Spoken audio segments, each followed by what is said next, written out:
Hello everyone, it is time for another video. Now last week I started the series that I wanted to do for those of you who are getting started teaching ESL, but I also promised that I would be giving updates on my journey in AmazingTalker.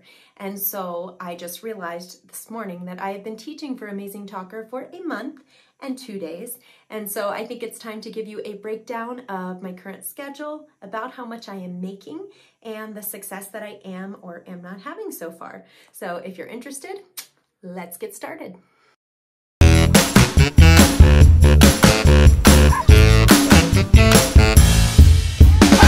Now, as I said, I'm going to be walking you through a breakdown as much as I can without overwhelming you of my current schedule, how much I'm making, and how this is going so far as I get started on AmazingTalker. But it is important that you know, as I am telling you these amounts and my schedule, to know that currently I work 6 days a week from 6 to 10 p.m. Beijing time, which is 4 to 8 a.m. my time. So that means that I'm working 4 hours a day, 6 days a week. And I told you the Beijing hours so that if you are a teacher on AmazingTalker and you're trying to figure out the times that you can stay busy, maybe that would be helpful to you.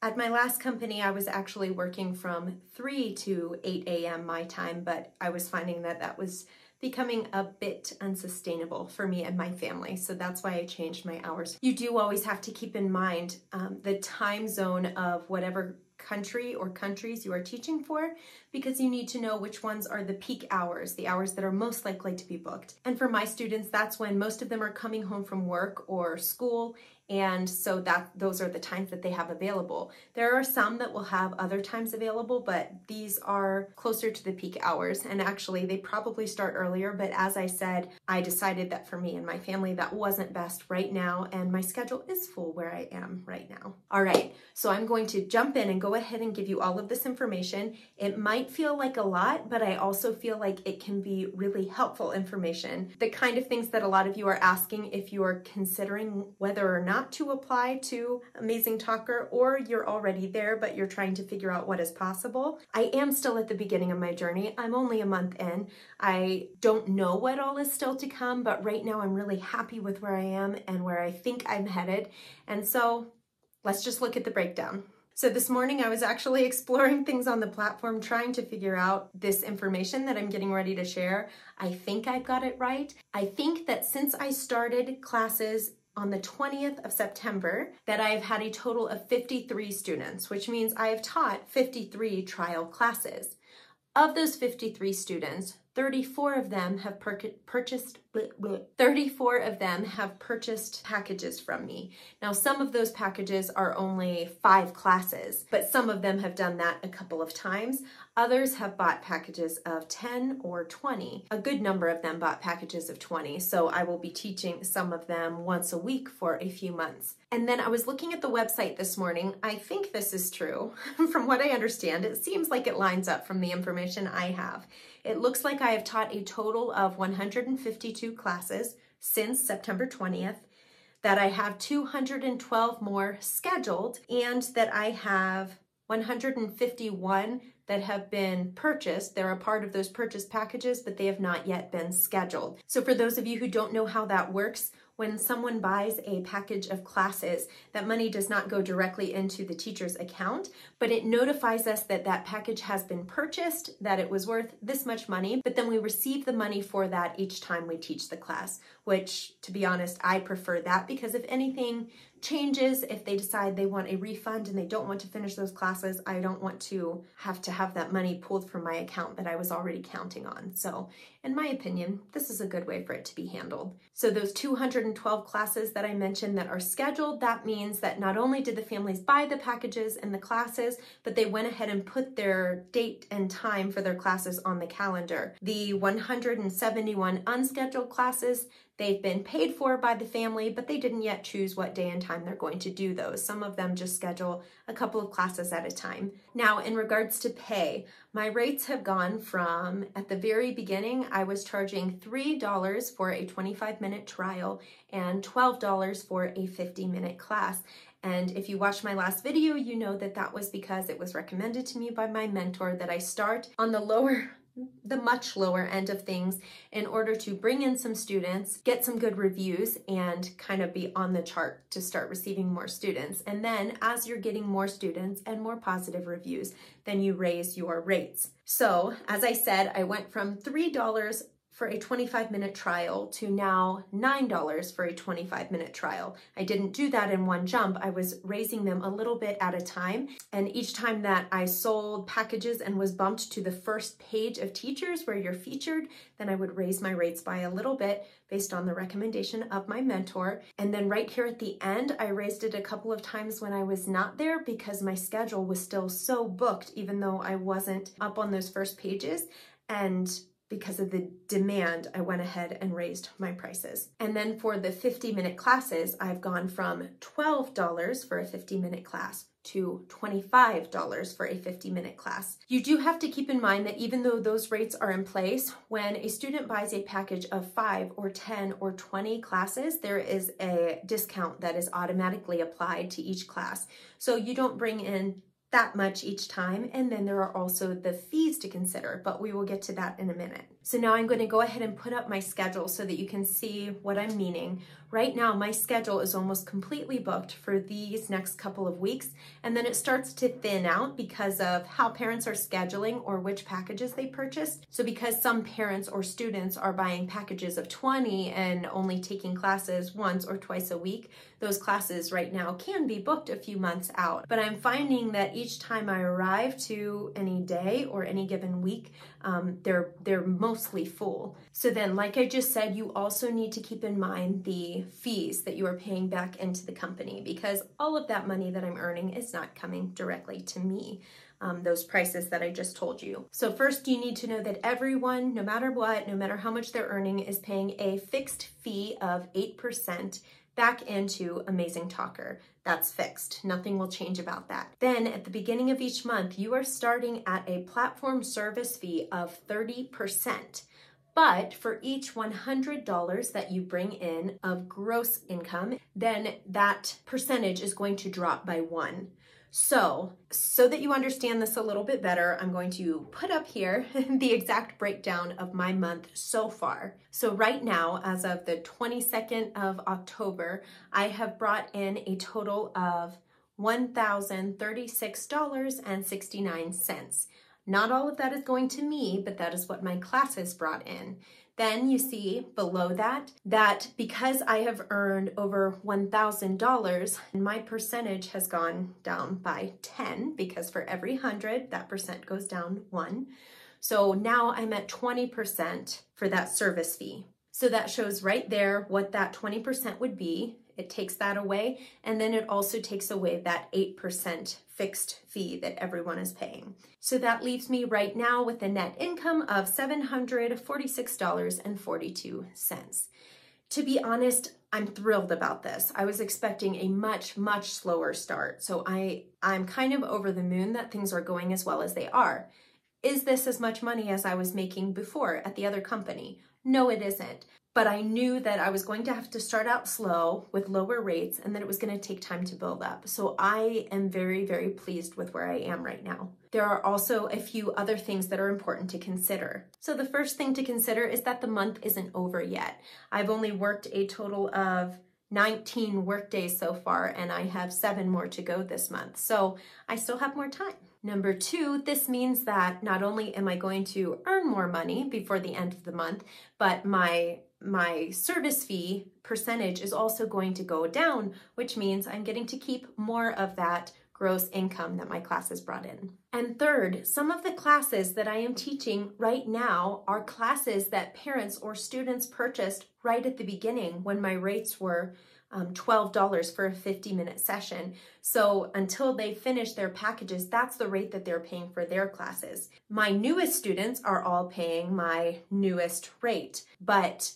I have students in all of those ranges because they were gradually buying packages as I was raising my prices.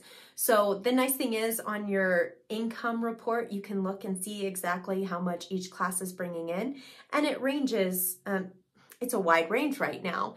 But with time, as my first students finish up their packages, they will either repurchase packages at my new rates, and so they will be paying higher amounts, or if they decide that's too much, they will move on to teachers with lower rates, and hopefully I will have new students who come in and fill those spots. So I could say, oh no, my schedule's full and I'm not bringing in as much as I want to. But because of these things that I just listed, I can expect a lot more in months to come. And I think that I'm on the right path. I'm feeling better about it than I was a few weeks ago. So hopefully that gives you a better idea of what my current schedule is, what my current rates are.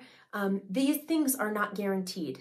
I talked in my first video a week in about some of the things that I did, really prioritizing getting a good intro video up before I even started teaching, and trying to follow any suggestions that I saw about getting your profile in order. I'm sure there's things that I can improve and that I will continue to improve as time goes on, but I think it is a really high importance to do your best on those things right from the start. I've heard people say, I don't really like doing videos, so I'm gonna kind of avoid that, and I just threw something together. It's not great, but it'll do.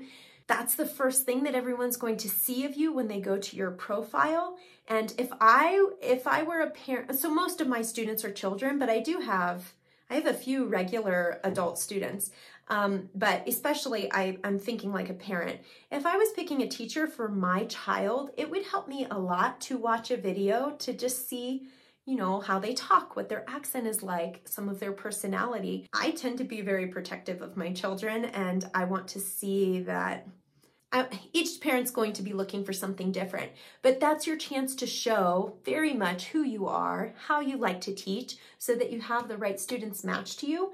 Because if you try to attract all the students from everywhere that are looking to do everything, then you won't necessarily be the best fit for them, and they might come for a trial class, but they're not going to want to buy classes after that. I think it's a lot better to show what you truly have to offer so that you bring in the right students so that they're eager to keep learning with you. I think that having 34 out of 53 students buy packages, to me, that's a good thing. And some of those students that didn't, I think it's a good thing that they did it, because as I was talking with their parents, I realized their parents wanted something that I was not prepared to offer, such as rigid curriculum that they maybe found at Palfish or VIP Kid. And, I loved my time at Palfish, but I'm loving this so much more. And now I'm getting off track because I was getting ready to list off the things that I'm loving about the company and the things that have maybe been disappointments, or the positives and the negatives. So the first thing that I have absolutely loved is just being able to teach the way that I want to teach without the restrictions. I think I'm having more fun and my students are having more fun. And it's just great to be outside of the box a little bit after being in a company where you had to teach exactly what was on the slides in this exact amount of time. This is so nice. It's like a breath of fresh air, and I've been enjoying classes and staying awake better every day.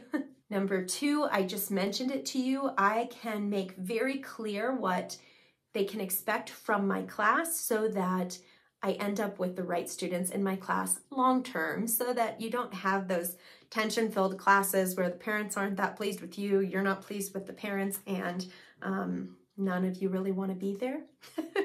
It's great to get to set the tone and start bringing in the right kind of students for you. I'm not saying that students who want something different are a problem. It's just that they might be better fitting with another teacher. Number 3, I am gaining students and a full schedule far more quickly than I anticipated. My rates have gone up far more quickly than I anticipated.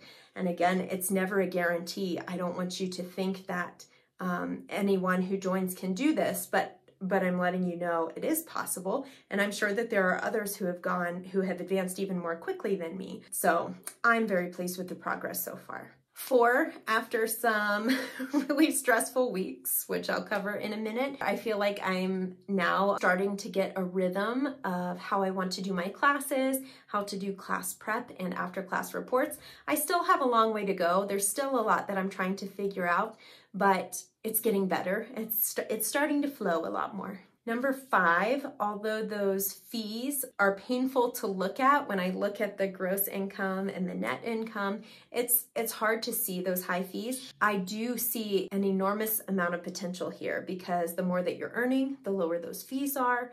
If I can reach my goals and be able to offer group classes for children, I can see myself being able to back off on my teaching schedule a little bit because I'm earning more per hour. So I'm really excited about the potential there. Number 6, there are more solutions to the problems that rise. I have freedom to decide what those are. So for example, I can choose to last minute open up a slot for my students if I choose at any time. If something goes wrong on the platform, I can just send them a Zoom link and then we still finalize the transactions there on the platform, but I can just start a Zoom link and do it elsewhere, which I forgot about the other day because I'm so used to being stuck on an app and not being able to fix anything on my own. Also, if there are any last minute changes between me and my student, I can talk to the student or the parents of the student and we can resolve it. I can choose to give a refund or allow them to reschedule without having to pay anything. I can also choose, if they just don't show up to class, I can still accept the payment. I believe that's kind of the policy of AmazingTalker,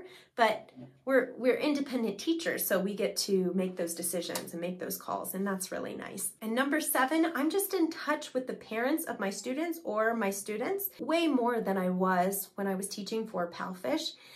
Maybe this is common for a lot of other companies, but to me it's really refreshing to be having that contact, to be able to ask questions, receive questions from the parents in a much more open way. I just feel like right off the bat, I'm closer to the families of my students than I had been in the past in most situations. There are only a few things that I really dislike. Obviously, as I said, the fees are really high and they start over each month. So at the first of each month, we're back to 30%, and then you're just focused on getting that percentage down by the end of the month.